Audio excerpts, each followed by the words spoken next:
आपले आत्ताचे जे चव्हाण साहेब आहेत, भाजपचे नवीन प्रदेशाध्यक्ष या राज्याचे झालेले आहेत, त्यांनी काय सांगितलं काल की हा जो हिंदी सक्तीचा कायदा आहे, जो GR आहे, अधिवेशन सुखरूप नीट चालावं, शांततेत नीट चालावं म्हणून आम्ही तो आत्ता न आणता एका कमिटीकडे पाठवला आणि मग कमिटीचा निर्णय आल्यानंतर आम्ही त्या बाबतीत बघू. म्हणजे त्याचा अर्थ इथं त्यांना अडचण येऊ नये. तुम्ही मराठी मीडिया आणि सर्व मीडिया इथं असल्यामुळे इथं वातावरण जे गरम झालं असतं, त्यामुळे या सरकारचा नाव चेहरा हा कुठंतरी अडचणीत आला असता.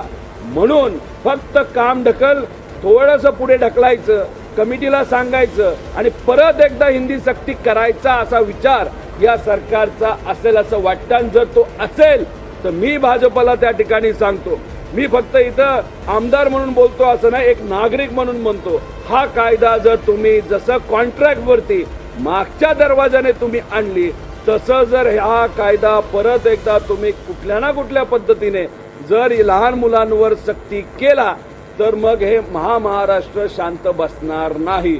एवढंच या ठिकाणी आपल्या समोर सांगतो.